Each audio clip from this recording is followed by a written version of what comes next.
Hi, this is Tim of the 1916 Company. Welcome and thanks for logging on. If you love this watch, email me, Team Mosso at the1916company.com for purchase pricing and availability questions concerning this watch. And this watch is a 2025 edition from Moser. It's part of the Pioneer Center Second 40mm collection. You're looking at the Pioneer Center Second Sunny Side Up. We have the whites and the yolk of an egg in a timepiece that is nicely sized for those of us who perhaps couldn't accommodate the original 42.8mm Moser Pioneer. And we've come a long way since that watch, which debuted in 2015 in precious metal. This one's all stainless steel, 40mm in diameter. It's 12.3mm thick, from lug tip to lug tip, 48mm with a 20mm spacing in between the lugs.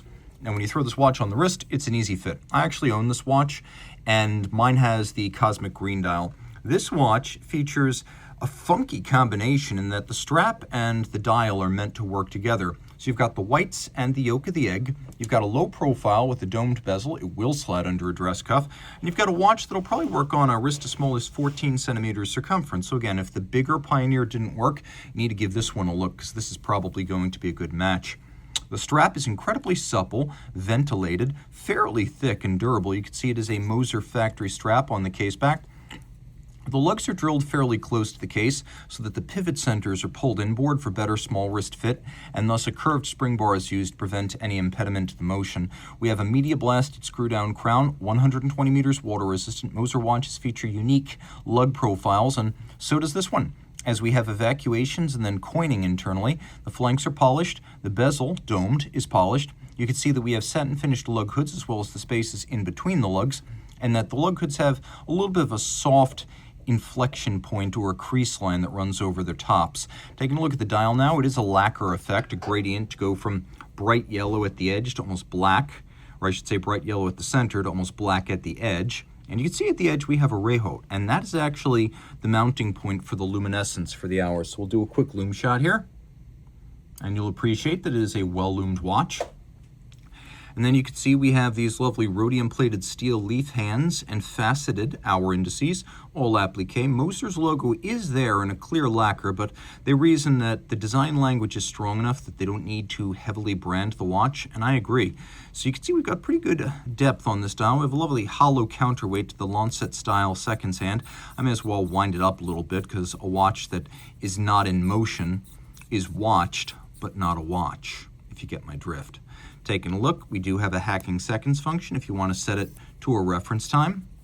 And then we turn it all over, and we've got the caliber HMC 201. So the 200 is mechanically identical to this, and this is an evolution of the 200. The 200 was a nice movement from a technical standpoint and properly sized for big watches, but it was a little bit austere. And maybe that fits the German-Swiss character of Moser, which makes its watches in Schaffhausen, but they realized that they needed to compete with the French-Swiss, who gild the lily. And so the 201 was born.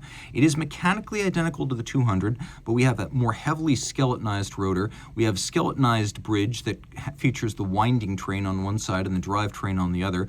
We have nickel anthracite coating to give it a darker, more intense look. And then we have golden gilding within the jewel sinks to create the look of a pocket watch Chaton Cup jewel setting. And they want to call back the history of Moser pocket watches from the 19th and early 20th century. It still is bidirectional winding with a magic lever style pole-based winding system, ceramic ball bearings for high efficiency, 3 Hertz beat rate, 3-day power reserve, 32mm diameter, hacking seconds. We have a full balance bridge and a free sprung balance for shock resistance, and that free sprung balance also allows for very precise adjustment.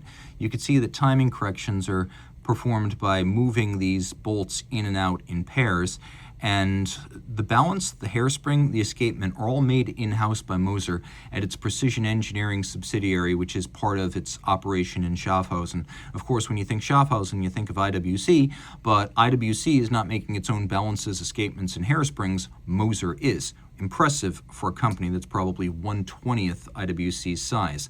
A good-looking movement, and now more so with the modifications. It still features the signature Moser double-crested stripes. We have satination on the wheels as well as the crown wheel core, polished screw heads, and a neatly applied bevel that is mechanically applied but handsome. Again, it's sort of an Audemars Piguet standard of beveling, which is quite good. This is a fun watch and a versatile one. It's also a very summery watch and in the spirit of the season if you're watching this in the summer of 2026. So reach out to Team Mosso at the1916company.com for purchase and pricing details. One last quick note, you really should see the pin buckle. I didn't do enough to express the aesthetic of it. With coining on its profile to match the coining on the profile of the case, we have polish, we have coining, and then we have satination along with Moser branding. You can see Brogioli made the parts. And now you have the complete picture of this watch.